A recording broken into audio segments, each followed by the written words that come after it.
In this video, we're going to take a look at 10 secrets and tiny details you may have missed in Mass Effect Legendary Edition. I handpicked a few interesting tidbits from all three games, and even if you're a longtime player of Mass Effect, I'll bet you haven't seen all of the items on this list. So buckle up, grab some iced coffee, and let's talk about some Mass Effect. What's up everyone?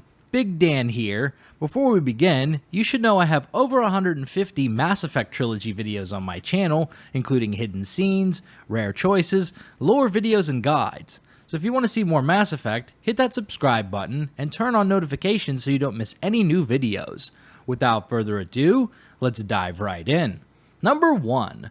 The Normandy has a hidden passenger in Mass Effect 2. During the Arrival DLC, Admiral Hackett gives Shepard a mission to rescue missing Alliance scientist Amanda Kenson. At the beginning of the campaign, Hackett speaks to Shepard from a war room while the commander is in the cabin of the Normandy. They're talking over a comm link and most likely light years away from each other. Or are they? Admiral Hackett may be closer than the player realize. For most video games, all assets, rooms, and environments exist somewhere in the game world, though many cutscene-specific rooms are hidden in out-of-bounds zones that the player can't reach. So the room where Hackett is speaking from is in Mass Effect 2's game world somewhere. With the inclusion of photo mode in Mass Effect Legendary Edition, players can move the camera to places the character could never reach in the original games, including clipping through walls of the Normandy and peering into outer space. Well, Reddit user rewarin discovered that Admiral Hackett's room is actually situated directly above Shepard's cabin. So I guess the Normandy had a stowaway after all. Using photo mode to clip through the ceiling, perhaps you can grab a glimpse of the mad lad Hackett. Number 2. Mordin's peculiar face tattoo. Did you ever notice that Mordin's face tattoo looks oddly like a Reaper? Well, now you can't unsee it. That looks like a Reaper, don't it? Okay, on to number 3. Number 3. The Shifty Looking Cow. The planet of Ontarum in Mass Effect 1 has a number of interesting mysteries to uncover, including a plot to assassinate scientists from a rogue group called Cerberus. But if you explore the southwestern corner of the map, you will come across a herd of bizarre-looking cattle. Nothing special so far, but there is one cow that sticks out from the rest. It's labeled with the name Shifty Looking Cow. If Shepard approaches this shifty bad boy and turns their back, the cow will start stealing credits from the commander. If you turn around, you'll stop losing money, but you'll never actually be able to catch Shifty Boy in the act. If you kill the cow, it disappears, only to reappear later on if you reload the planet. It will drop no loot, so there is no way to recover any funds lost to the Shifty Looking Cow. So be sure to keep an eye on your credit chit when rolling through the Badlands of Ontarum. And if you see any shifty-looking cattle, be sure to keep your distance. Number 4. The racist Asari in Mass Effect 2.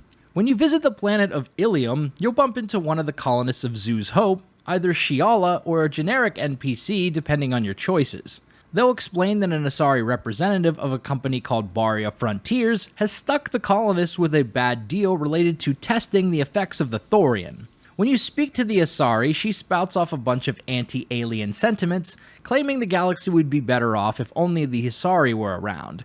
If you prod her further, she says this. If they were Asari, they'd be dealing with problems unleashed by another race.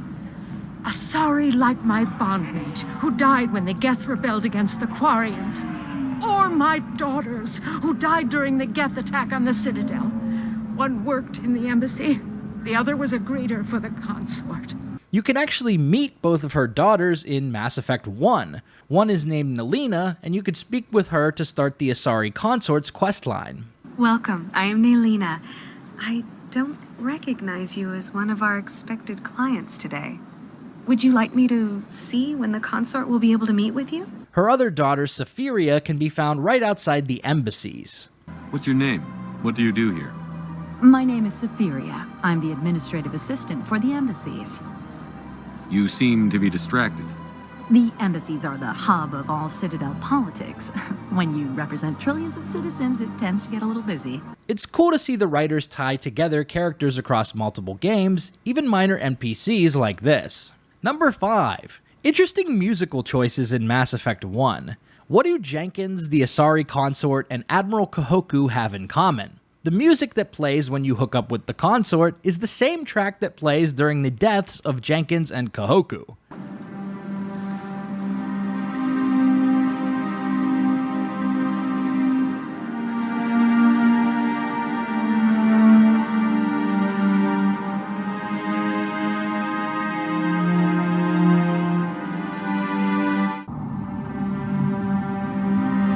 Rip right through his shields. Never had a chance.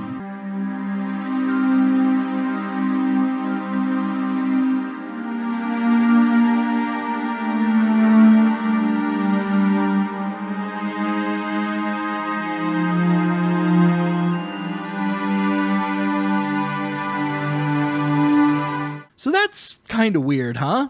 Close your eyes and relax, Commander. Number 6. Hidden Engineer dialogue in Mass Effect 3.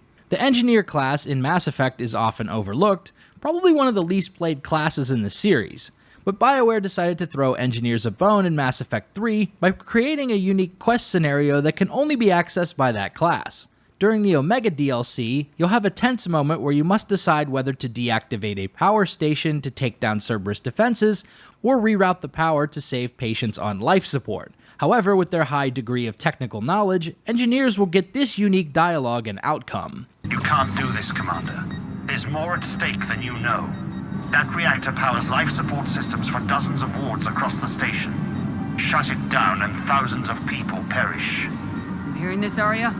Yes, and I don't care. Shut it down. Shepard, don't.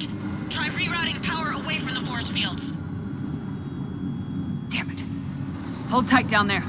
Rerouting the power to maintain the other systems. It's commendable, but it might take a while. Maybe if I was a stupid grunt.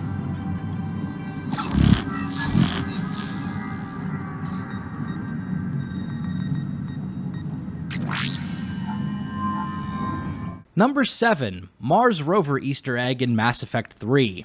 After the release of Mass Effect Legendary Edition, a BioWare developer pointed out an Easter egg in Mass Effect 3 that no one noticed in the decade since the original game was released. At the beginning of the Mars mission, if you immediately turn left after getting out of the shuttle and walk past the dish arrays, you'll see a small Mars Rover unit off in the distance. After a few moments, the rover will drive towards Shepard and make some cheerful beeping noises. Unfortunately, I was unable to trigger this scene in my own playthrough, maybe because I have mods installed or something like that. But in any case, this Easter egg references the real-world Mars rover launched by NASA in the late 1990s. Number 8. Hidden cutscene on Eden Prime in Mass Effect 1. After deactivating the explosives in the tramway station and dispatching with the last of Saren's Geth forces, Shepard and crew will come face to face with the Prothean beacon. At this point, most players will walk straight to the beacon and activate a cutscene which marks the end of the mission. However, if you ignore the beacon for now and walk over to this balcony, you'll trigger a brief cutscene with Ashley and Caden. Yeah, here we go. My god. It's like someone dropped a bomb. That must be where the Geth ship landed. Sovereign. And that's it. Just a quick little scene. There's also a bit of loot scattered throughout this area as well, so it's worth exploring a bit before activating the Prothean beacon. Number 9. Jonah the Orphaned Quarian. During Tally's loyalty mission in Mass Effect 2, we can find a series of video logs aboard the Asari detailing how the ship was taken over by reactivated Geth units, leading to the deaths of all Quarians on board. During one of these video logs, a female Quarian says farewell to her son, Jonah. I'm burning through the door. I don't have much time. I'm sorry. I'm so sorry. Jonah, if you get this, be strong for Daddy. Mommy loves you very much. A tragic tale, which unfortunately gets worse in Mass Effect 3. During the mission to save Admiral Chorus, Shepard and crew will find a wounded Quarian named Dorn. They will try to help him with Metagel, but his injuries are fatal. With his dying breath, he tells the commander to relay a message to his son. And my son. Tell him. Tell Jonah that his father made it to the homeworld. We will. Rest well, Dornhast Vasrenok. So in the span of roughly a year, the Quarian Jonah lost both his parents. This story feels a little incomplete, given that we never actually meet Jonah in any of the games, but it's still an interesting little detail that observant players could pick up on. And finally, number 10, Jack's rare end slide from Mass Effect 3. The Extended Cut DLC added a number of different end slides reflecting the choices players made throughout the trilogy. There are a few very specific slides that many players will miss unless they are deliberately going for a bad ending. If you have an incredibly low war asset score, and you decided to enlist Jack's biotic students for Frontlines combat at the end of the Grisham Academy mission, then you may get this slide of Jack visiting the graves of her students.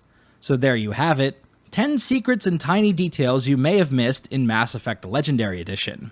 If you liked this video, be sure to subscribe to Big Dan Gaming for more Mass Effect and RPG videos. I also have a bunch more Mass Effect videos, so why don't you check out another one, like this one I've linked on the screen. Shout out to all the channel members for supporting my content. Until next time, this has been Big Dan. I should go.